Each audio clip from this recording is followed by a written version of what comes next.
प्रिय छात्रगण, नमो नमः। परिश्रम कदापि निष्फलः न भवति। इसका अर्थ है परिश्रम कभी भी निष्फल नहीं होता है। अर्थात यदि तुम परिश्रम करोगे तो उसका फल तुम्हें अवश्य मिलेगा। इसी से संबंधित तुम्हें आज मैं एक कथा सुनाती हूँ। पाठ 6, गुप्तम धनम, अर्थात छुपा हुआ धन।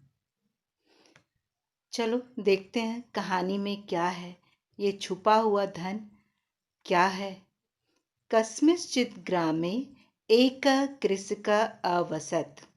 किसी गांव में एक किसान रहता था। ग्रामे तस्य विशालं क्षेत्रम् आसीत्। गांव में उसका बहुत बड़ा खेत था। यत्र कृषिं कृत्वा सः स्वपरिवारम् अपालयत्। जहाँ कृषि करके अर्थात खेती करके वह अपने परिवार का पालन पोषण करता था, अर्थात परिवार को पालता था। तस्य त्रयः पुत्राः आसन्। उसके 3 बेटे थे। त्रयः एव पुत्राः अलसा आसन्। तीनों आलसी थे। अनेन कारणेन स अतीव दुखी आसीत्। इसी कारण से वह दुखी था। एकदा अर्थात एक बार सः कृषकः अति रुग्णः अभवत्। एक बार वह किसान बहुत बीमार हो गया। तस्य जीवनस्य कापि आशा नासीत्। उसके बचने की कोई उम्मीद नहीं थी। मरणात् पूर्वं सः स्वपुत्रान् शिक्षयितुम् ऐच्छत्। मरने से पहले वह अपने पुत्रों को सिखाना चाहता था। अतः सः तान् अवदत्। इसलिए उसने उनको बोला। क्या बोला अभी देखो। भो पुत्रा, मम जीवनस्य कापि आशा नास्ति। हे पुत्र, मेरे बचने की कोई उम्मीद नहीं है। अस्माकं क्षेत्रेषु गुप्तं धनम् अस्ति। हमारे खेतों में छुपा हुआ धन है। मम मृत्यु पश्चात अर्थात मेरे मरने के बाद यूयं परिश्रमेण क्षेत्राणि खनत। तुम लोग परिश्रम पूर्वक खेतों को खोदना। एवं कथयित्वा स प्राणान् अत्यजत्। ऐसा कह के उसने प्राण त्याग दिया, अर्थात उसकी मृत्यु हो गई। किसकी मृत्यु? किसान की मृत्यु। ठीक, अब आगे देखते हैं। पितु मृत्यु अनंतरम तस्य पुत्रा क्षेत्राणि गत्वा भूमिम् अखनन्। पिता की मृत्यु के बाद उसके पुत्र खेतों पर गए और भूमि को, जमीन को खोदा। किंतु ते कुत्रापि धनम न प्राप्नुवन्। किंतु उन्हें कहीं भी धन नहीं मिला। ततः तेषां माता तान् अवदत्। तब उनकी माता ने उन्हें कहा, अर्थात माँ ने कहा, भो पुत्रा, तब जनकेन धनम सुगुप्तम अस्थापितम। हे पुत्र, तुम्हारे पिता के द्वारा धन अच्छे से गुप्त रूप से स्थापित किया गया है, अर्थात रखा गया है। धनम तो अत्र एव भवितव्यम। धन तो यही होना चाहिए। अतः क्षेत्राणि पुनः खनत।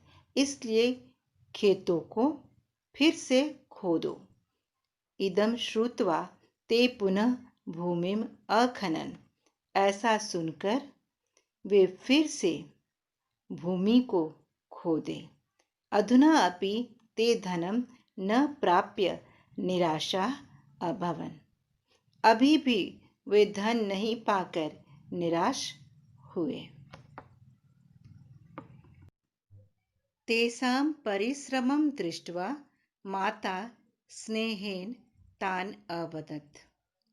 उनकी परिश्रम को देखकर उनकी माँ ने स्नेहपूर्वक उन्हें कहा, भो पुत्रा धैर्यं मा त्यजत। हे पुत्र, धैर्य मत त्यागो। धनम तु अत्रैव भवितव्यम। धन तो यही होना चाहिए। अधुना यूयं क्षेत्रेषु धान्यं वपत्। अब तुम लोग खेतों में धान बो। परिश्रम कदापि निष्फल न भवति। परिश्रम कभी भी बेकार नहीं होता है, अर्थात निष्फल नहीं होता है। मातु आदेशेन कृषकपुत्रा बीजानि अवपन्। माता के आदेश से किसान के पुत्रों ने बीज बोया। तेषां परिश्रमेण क्षेत्रेषु विपुलं धान्यम् अभवत्। उनके परिश्रम से खेतों में बहुत धान हुआ, अनाज हुआ। अधुना धन्यधानेन पूर्णानि क्षेत्राणि दृष्ट्वा कृषकपुत्रा अति प्रसन्ना अभवन्। अब धन से भरे हुए अर्थात धान से भरे हुए खेतों को देखकर किसान के पुत्र बहुत खुश हुए। माता पुनः स्वपुत्रान अवदत्। माता ने अर्थात उनकी माता ने फिर अपने पुत्रों को बोला। क्या बोला? भो पुत्रा युष्माकं जनकस्य वचनं सत्यम आसीत्। तुम्हारे पिता का वचन सत्य था। स्वपरिश्रमेण युष्माभिः क्षेत्रेषु गुप्तं धनं प्राप्तम्। अपने परिश्रम से तुम लोगों ने खेतों में छुपा हुआ धन पा लिया। ततः आरभ्य ते कृषकपुत्रा सदा परिश्रमरता अभवन्। तभी से शुरुआत करके वे किसान के पुत्र सदा हमेशा परिश्रम करते रहे। अर्थात अब वो लोग समझ गए कि परिश्रम का फल अच्छा ही होता है, तो तभी से उन लोगों ने परिश्रम करना शुरू कर दिया।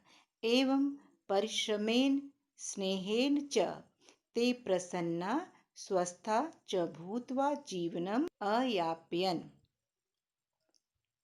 इस प्रकार परिश्रम एवं स्नेहपूर्वक वे प्रसन्न और स्वस्थ होकर जीवन बिताने लगे। धन्यवाद बच्चों।